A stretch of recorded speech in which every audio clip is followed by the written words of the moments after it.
Well, good morning, everyone. One last video on Hurricane Laura, and it is August 27th, 2020. And so before we get started, I want to just read a scripture. The steadfast love of the Lord never ceases. His mercies never come to an end. They are new every morning. Great is your faithfulness. The Lord is my portion, says my soul. Therefore I will hope in him. And that is Lamentations 3:22 through 24. Now, you may be asking, why are you reading that verse on such a awful morning? We've had a category 4 hurricane, borderline category 5, and when we do the post-storm analysis at the end of the season, we look at some of the data that came in through the radar and through the hurricane hunters right before landfall. We may actually come to the conclusion that this was a category 5, certainly was a borderline category 5 hurricane. We may come to the conclusion this was a category 5 at landfall. Well, why am I reading a scripture such as this? Well, guess what? I'm going to show you that here in a second. But before we do that, I just want to show you the satellite picture of where Laura is. Still a category 2 storm, maximum winds of 100 miles an hour. And most of those are going to be contained really in gusts. I have my suspicions if there are actually any category 2 sustained winds anywhere in the system still. But you can see here we had a very well put together storm as it made landfall in Cameron Parish, Louisiana, went right over the city of Lake Charles. If we look at the early morning visible imagery, we can see there it is, just to the southeast of Shreveport, Louisiana. And there is the eye diminishing as it moves inland over western Louisiana and gets caught up into what we call the westerlies. I'll go back here. I want to point out the upper level low in central central Oklahoma that really saved the bacon of the Houston Galveston area. You can see this what we call a shortwave trough that moved through. You can see this kind of a little bend in the jet stream here. This is actually what moved the system a little bit to the east and kept it away from a city of 5-6 million people.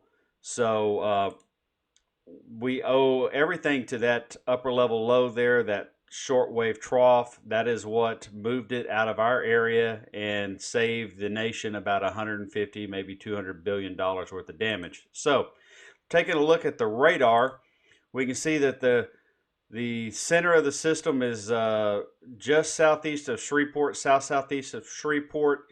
It's starting to open up on the south side, which is very typical. I put a little red dot here. This is where I've got a really good friend of mine and his family hunkered down just southwest of Manny, Louisiana. They're right there, and so I wanted to put that there for posterity's sake, kind of show them what they were going through on the radar. And so his mercies are new every morning. That's what the scripture says. And his great is his faithfulness. So how did I come to that conclusion? Well, if you remember yesterday, the track had it coming really close to the Sabine River. And I had mentioned that, about the storm surge being forecast for Lake Charles to about 15 and a half, 16 feet, but that if we could get it to move a little bit to the right, that would hopefully save Lake Charles that storm surge. That if we could get a fetch that was more easterly instead of southerly, that would save Lake Charles that severe storm surge. Well, that is exactly what happened. So instead of getting that severe storm surge right up the Calcasieu River, I'm sorry. It's early. I haven't had a lot of sleep. We would get an easterly fetch, and even in some sense a southerly fetch, and it would drive that surge down. Now, that does not mean that deadly storm surge did not hit parts of Louisiana, because it most certainly did, but it spared the most populated parts of Louisiana. It spared the area where a couple of 100,000 people are living, and it spared the area of where we have a lot of property and maybe some people stayed. And so, even though the damage is going to be extensive, it's going to be mostly wind damage and not wind and flood damage. So, instead of maybe 3/4 of the area of Lake Charles also experiencing flooding, there won't be a lot of flooding over Lake Charles. It'll just mostly be wind damage, and that is a blessing. So that is a mercy that this system actually went a little bit to the east of where it was forecasted, and that storm surge value of 15.6 feet did not materialize over the Lake Charles and area and the Calcasieu River. So taking a look at where our track is now, sitting over central western Louisiana, and kind of looking back in time, we can see there it was. What really shifted the forecast track from where we were at when we were calling for it to come in to western Florida and possibly Alabama, Mississippi, was this center reformation here east of the Leeward Islands. When it reformed the center to the southwest, that changed the track, and that changed the whole ball game. Anytime you get these little center reformations, and you really just cannot forecast those just happen. You don't forecast them. You can maybe guess that they will happen, but you just really can't forecast it. And when this happened, this changed the ball game. Had this not happened, you would have had landfall probably somewhere up in here or maybe over in Mississippi. But when this happened, it changed the ball game.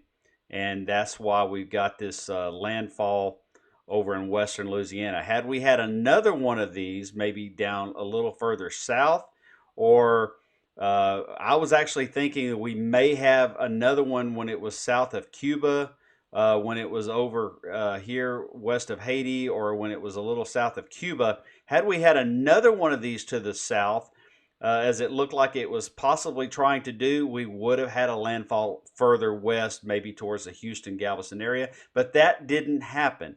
And that is another instance of the Lord showing his mercy to us, because that would have been a devastating impact into an area of, again, 5 million people, whereas it went into an area, it's still devastating to a populated area of a couple 100,000, but it's not 5 million. So I want to show you real quick some damage reports. I know there were areas that did receive higher winds, but these are some official observations where we had sustained winds at the Lake Charles Regional Airport of 98 miles an hour, gust to 132, and I think after that the wind sensing uh, operation failed, but we did receive a report of gust to 132. I did receive an unofficial report in the area of gust to 144, and that's honestly about what I was expecting to see from that area. If we look up here, we see sustained from a Davis weather station, which is what I have. It is sustained at 102, gust 137. It's nice to know that my Davis system can take an observation with that wind speed, although I hope it never has to. So taking a look at some of the damage from around the area, this is damage seen early morning views, and I'm sure you guys are going to see this on the news. Damage from around the city of Lake Charles.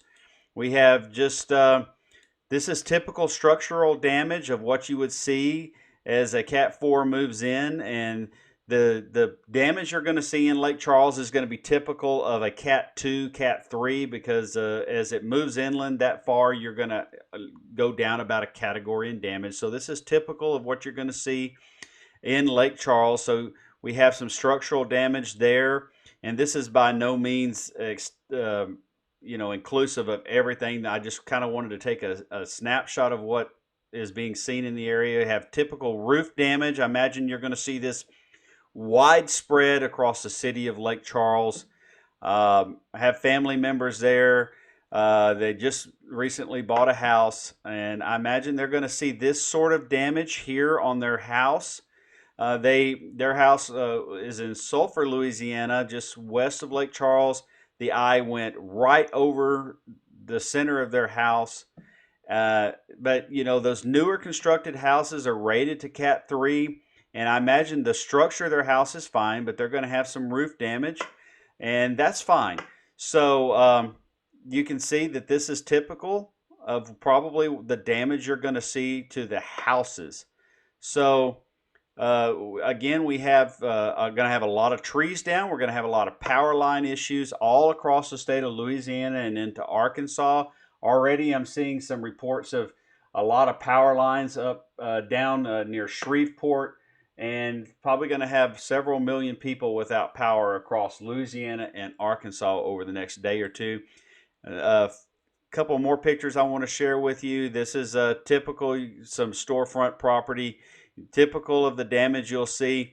High-rise building, glass problems, glass being blown out. As you know, you don't have to go very high up in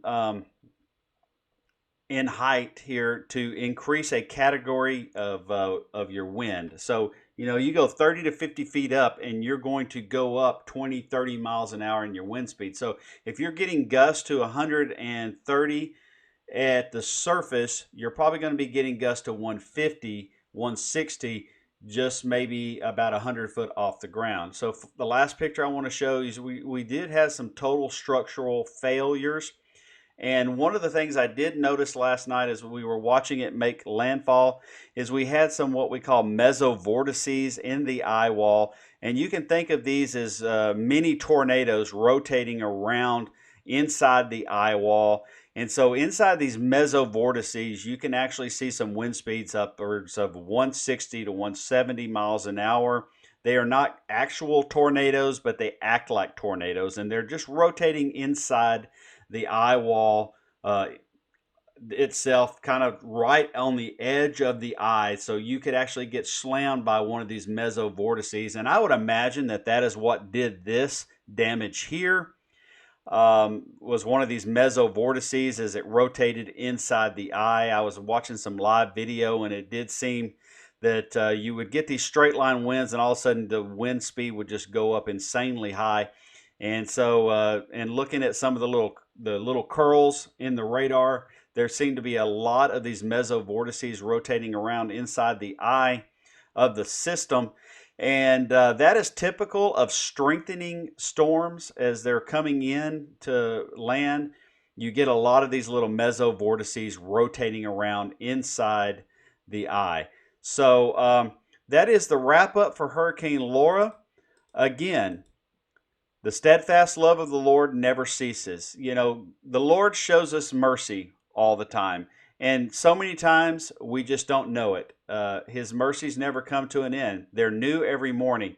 And so as I wrap up this coverage of Laura, I'll begin covering other things, other news items and just other items of interest. But I want to remind you to just give thanks to the Lord for his mercies. They really do never come to an end for us. And in this crazy time in our world, sometimes I think we forget to give thanks. We need to be a thankful people. We need to remember our great salvation that he's provided for us. And if that's not enough to give thanks every morning when we get up, I don't know what is. So let's just remember to be thankful.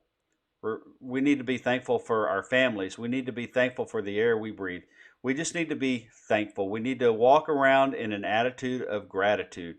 And so I just want to thank you for joining me, and know that whenever there's a threat out there, I'll be here providing you guys updates.